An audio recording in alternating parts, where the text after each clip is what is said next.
How have you seen the team's confidence increase over this season? You know, obviously, like, they know how much work they put in, how good they are, but to see the wins kind of stack up, have you seen that belief in what this team could be grow? Yeah, I think we've been able to watch it kind of evolve throughout as the season's gone on. Certainly coming into the year, I think there was a confidence and a sense of belief, but you don't know that until you start playing against opponents and seeing what your team looks like, and certainly responding to challenges, responding to a loss, all of those things. And I think as we've gone on, I've watched the belief grow. It's almost like you can see it on the floor when things get tough, or the opponent scores a point, or it's kind of a critical point in a match. The plays we've been able to make, the way that they kind of look each other in the eye, the communication they've had, it's been really cool to watch. And I think, if you've seen us play this year, you've probably been able to see it as well. I know it's a couple days ago now, but hitting that 100th win as a coach on Rocky Top, as the emotions have kind of settled in since that pivotal moment, just what are the emotions behind that, and how great was that feeling as a coach? Yeah, I mean, to me, the best thing about it was the ability, honestly, to recognize my staff and how many great players I've had and how much support we've had. As I told the team, like, I didn't serve any of those points. I didn't pass any balls. I didn't do any of that. And so I've been so fortunate to have an unbelievable staff and many, many good players in the last 6 seasons. And so for me, it was great because you get to kind of recognize those people who have made the accomplishment possible. Obviously a huge win in Lexington, but how important is it to be able to put kind of the emotions of that win behind you at this point and focus on the opponents you have coming up? Absolutely. I mean, that's conference play. Everybody's good, and everybody's certainly good at home. And so our ability to enjoy that win on Sunday for a couple hours and then turn our focus to our next opponent, not really even our next opponent, really our next practice, and that's what this group has continued to do. We talk about every day is just, how can we get better today and in today's practice. And the win on Sunday was great, but it's also just one conference match, and so we're on to the next practice and figuring out ways for us to get better. When you have a player who's at Morgan's level, it's like the little subtle things that make differences at this point. Just over the off season, where did you see her kind of focus on, like, the little things that she could improve on, and how have you seen that kind of play out for her this season? Yeah, I mean, Morgan's role is obviously huge for us. She scores a ton of points as an attacker, but she's also become one of our best servers. I think she was leading us in digs at one point in one of the matches recently. Her blocking has evolved. To me, she's a different blocker than she was the last couple of seasons here. And that, for me, was kind of the final evolution of her game. I thought she always had the physical ability to be a great blocker, but she wasn't putting up the numbers that you would hope that somebody with her physical capabilities could do. But this season, she's been much more of a shutdown blocker. And so to me, it's like you've just watched her game grow. She's so much cleaner as an attacker. Her range as an attacker is wider. She knows when to hit what shot in what situation, and all of it's just a little crisper. It was great last season, and it's just even cleaner this year. And I really think she's made the biggest jump in kind of her defensive game, which is the blocking and the floor defense.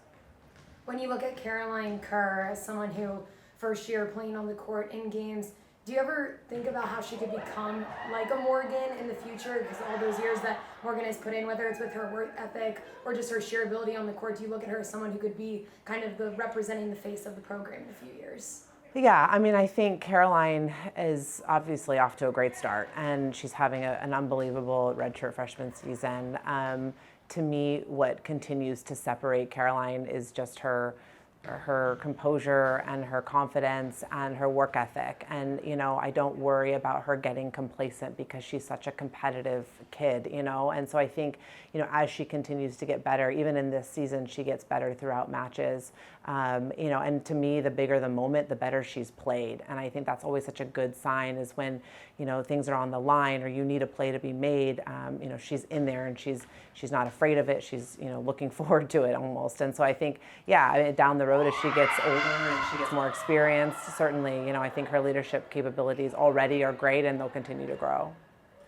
You talked a lot about how confident your team is and how confident you were even before the season started that you guys could have a season like this. but how do you balance that confidence with also a healthy respect for your opponents and just continuing to develop the same habits that you've been developing every day of practice? I think we try to keep a really consistent approach to how we handle practice every day. We don't get too high or too low. We come in really business-like. We have a job to do. We want to get better. We want to figure out ways to improve as a team. I also think it comes with experience and maturity, and we have a group who has those things, and they realize and they recognize that everybody in our league is good, and there are no nights where we can kind of take it easy or that this match doesn't matter. We don't have that. They've been out there. They realize going on the road is tough to win in our league against everybody, and so that helps, having that kind of experience and maturity for sure. Morgan and Janae's obviously played together, for a year in club, got to reunite. But I'm curious, how would you describe their on-court chemistry and just the way their balance kind of just fuels your attack and how you've seen that play out this season? Yeah, I think there's a lot of trust between the two of them, which is a really key ingredient for success, I think, on a team, is that you have teammates who trust each other, and they certainly have that. From just kind of a little bit more simple terms, they balance the floor for us really well. You've got Morgan on the right side of the floor and Janasia on the left side of the floor, and their ability to stress opponents, because we can set either one of them in pretty much any situation, and they're such high-level attackers that we've relied on them to kind of score points for us all year long, and I think they both understand that role that they have for this team, and there's a lot of mutual respect for each other in terms of they kind of have the same role on opposite sides of the floor. So their relationship was great prior to Janasia getting here, and I think it's even gotten better since she's been here. As of late, Emily Beaker has really come into her own with blocking, led the team in blocking the last 2 contests. What have you seen from her growth as a player on the court this year?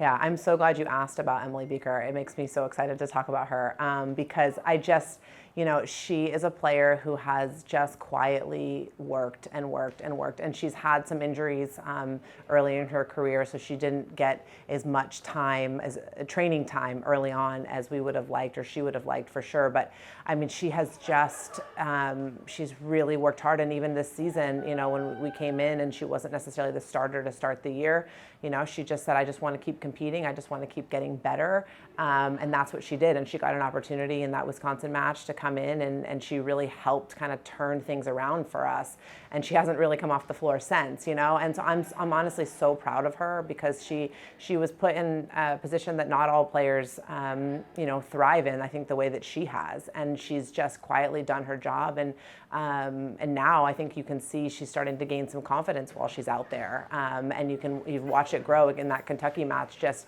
she had some great blocks late in the match that really turned kind of the momentum for us, and it's been really cool to watch her get better and her confidence grow, and I think she's just continued to do it the right way. Emily Beaker, also as well as Caroline Kerr and Morgan Fingal this week, received SEC Weekly Honors. Not the first time this year. You guys have had multiple different players honored in the same week. How important is that, just to have that balance where it seems like every week it's someone new getting recognized for what they've done on the court?